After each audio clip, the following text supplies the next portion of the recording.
हम रोक नहीं पाएंगे बहते हुए आंसू, बहते हुए आंसू, बहते हुए आंसू। अरे जब रोज़े सरकार का दीदार करेंगे, जब रोज़े सरकार का दीदार करेंगे।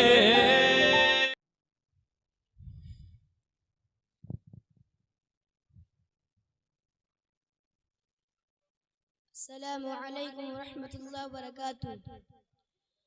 अल्हम्दुलिल्लाह, अल्हम्दुलिल्लाहिल्लज़ी कफ़ा वस्सलाम अला इबादिहिल्लज़ीना इस्तफ़ा, अम्मा बाद, फ़अऊज़ु बिल्लाहि मिनश शैतानिर रजीम, बिस्मिल्लाहिर रहमानिर रहीम।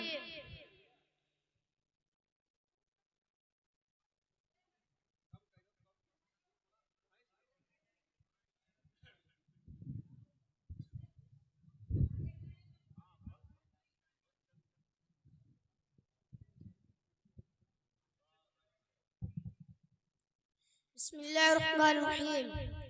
या अय्युहल्लज़ीना आमनू कुतिबा अलैकुमुस्सियाम सियामु कमा कुतिबा अलल्लज़ीना मिन क़ब्लिकुम लअल्लकुम तत्तक़ून।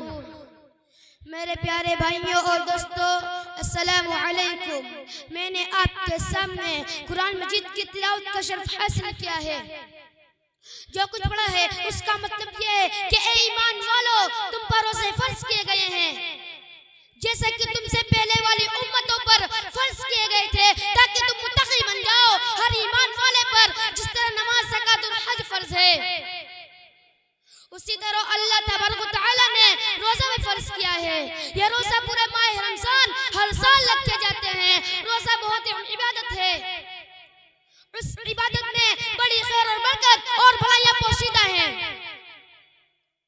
सुबह सादिक यानी फजर की नमाज शुरू होने से पहले पहले कुछ न कुछ खा भी लिया जाता है, जिसको सहरी कहते हैं।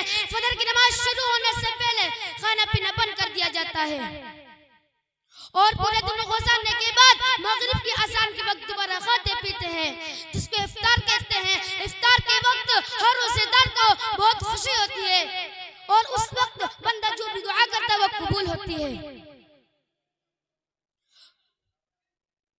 मोहतरम हज़रात,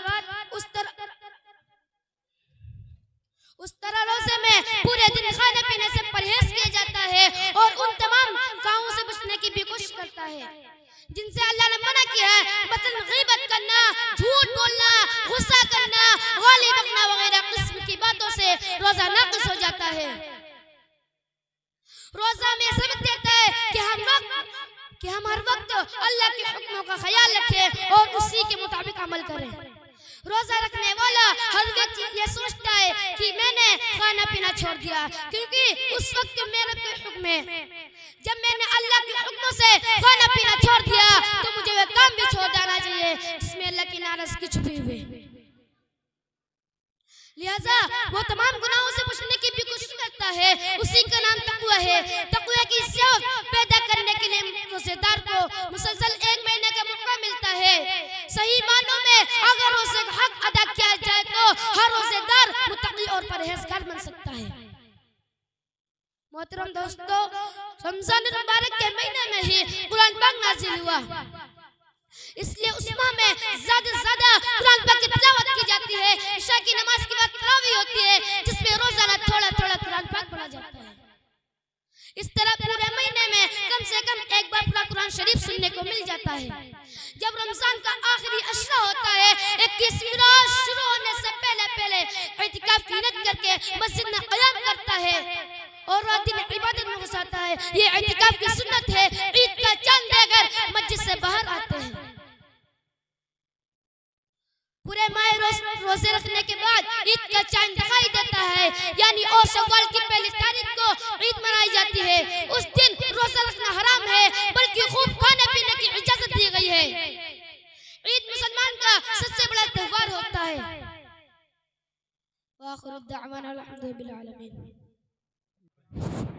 अस्सलामु अलैकुम रहमतुल्लाहि व बरकातुहू। अल्हम्दुलिल्लाह, अल्हम्दुलिल्लाहि रब्बिल आलमीन, वस्सलातु वस्सलाम अला सय्यिदिल मुरसलीन। अम्मा बाद, जनाब सदर, मेहमान खुसूसी, उस्ताद मुकर्रम और अजीज साथियों, आज के जलसे में मेरी तकरीर का उन्वान है जन्नत। मोहतरम हजरात, वो कौन सा मुसलमान होगा जो जन्नत में जाने की तमन्ना ना रखता होगा, जिसके दिल में ये जज्बा या ख्वाहिश ना हो कि जन्नत की आबादी व सरमदी नेमतों से लुफ्त अंदोज हो। जन्नत हम मुसलमान की मरकज निगाह उम्र का तोजा है। जन्नत हम मुसलमान की आखिरी ख्वाहिश है। जन्नत हर मोमिन का मतलब व मकसूद है।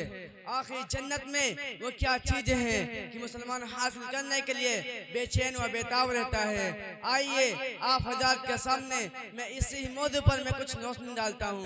मोहतरम हजरात, जन्नत जिसकी एक ईंट सोने की है और एक ईंट चांदी की है, जिसका गारा तेज खुशबूदार मुश्क है, जिसकी कंकड़िया याकूत है, जिसकी मिट्टी जाफरान है। जन्नत की वसाअत जमीन आसमान के बराबर है। जन्नत के बारे में रसूलुल्लाह सल्लल्लाहु अलैहि वसल्लम ने इरशाद फरमाया कि अल्लाह ताला ने अपने नेक बंदों के लिए ऐसी जन्नत बनाई है और जन्नत में ऐसी नेमतें तैयार कर रखी हैं, न किसी आंख ने देखा, न किसी कान ने सुना, न किसी के दिल में उनका ऐसा ख्याल गुजरा है। जन्नत में जाने वाला हमेशा रोज़ नियामत में रहता है। न उन्हें कभी मोहताज की घेरेगी, न उनके कपड़े पुराने होंगे, न उनकी जवानी फना होगी। अदन जन्नती का ये हाल होगा कि अल्लाह ताला उससे फरमाएंगे तमन्ना कर, अल्लाह ताला उसकी तमन्ना का पूरे करेंगे। इस तरह से उसे बार बार तमन्ना करने का कहा जाएगा। जब उसकी तमाम तमन्नाओं का सिलसिला खत्म हो जाएगा तो अल्लाह ताला उससे फरमाएंगे कि मैंने वो तुमको सब कुछ दिया था जिसकी तूने तमन्ना की थी। ओ इतना भी जन्नत में सबसे जन्नती का ये हाल होगा कि उसके पास 80,000 खादिम होंगे और 72,000 हूरें होंगे। जन्नत में सोने और चांदी के बर्तन होंगे। अहले जन्नत में हमेशा रहेंगे, कभी जन्नत से निकाले नहीं जाएंगे, कभी उन पर मौत तारी नहीं होगी। जन्नत में दूध और शहद और शराब की नहरें जारी होंगी। जो चाहेंगे खाएंगे, जो चाहेंगे पिएंगे। मोहतरम हजरात, क्या जन्नत वहीं मिल जाएगी? इसके लिए हमें कुछ करना नहीं पड़ेगा। दुनिया में हम देखते हैं कि मामूली सी मामूली चीज हासिल करने के लिए बेमिनत कोशिश करनी पड़ती है। बेकोशिश के मामूली चीज हासिल नहीं हो सकती है।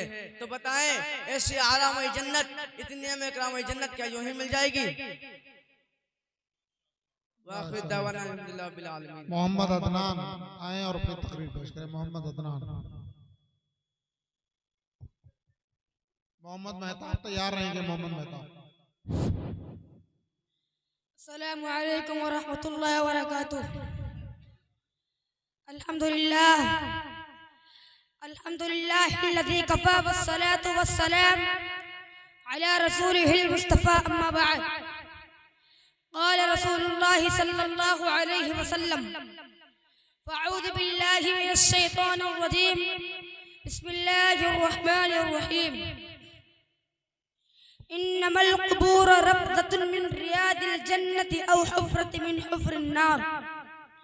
जनाब सदर, मेहमान खुसूसी, उस्ताद मुकर्रम, अजीज माँ बहनों, आज के इस जलसे में मेरी तकरीर का उन्वान है कब्र की मंजिल। अभी मैंने खुतबे में एक हदीस पाक पढ़ी है। कब्र जन्नत के बागों में से एक बाग है या दोज़ख के घड़ों में से एक घड़ा है। मोहतरम हज़रात, किसी उर्दू शायर ने कहा है, इलाही दे मुझे तर्ज़े तकल्लुफ़, मेरी आवाज़ को तो रोशनी दे, मुझे अफ़कार सालिह कर अता तू, मेरी तहरीर को रोशनी दे।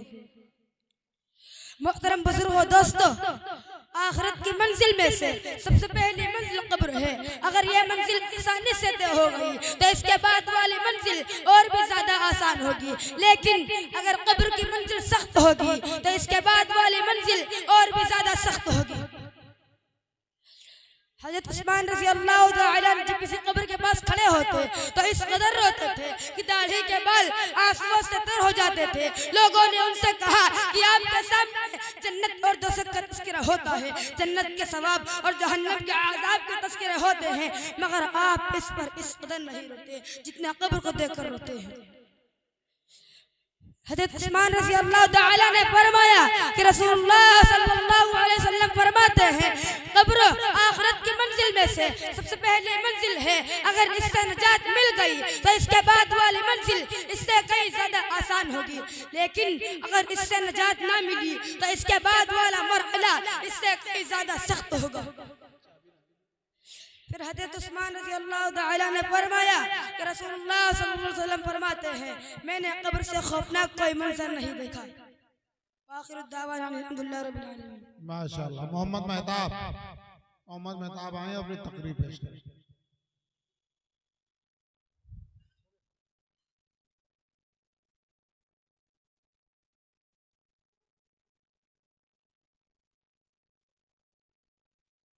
अस्सलामु अलैकुम रहमतुल्लाहि व बरकातुहू।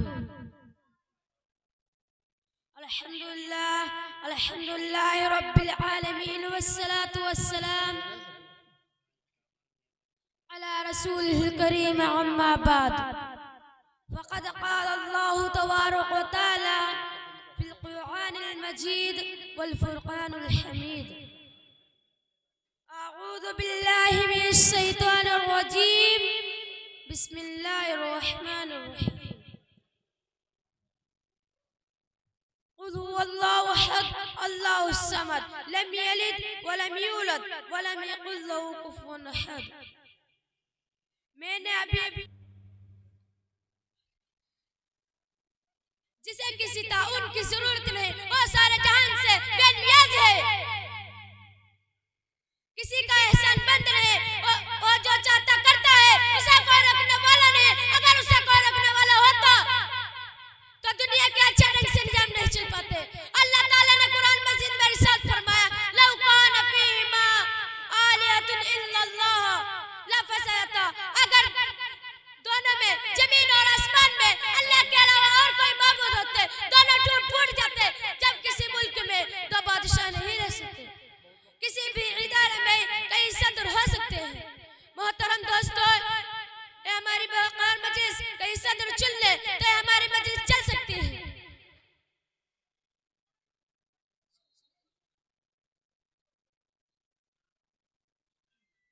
अब इसके बाद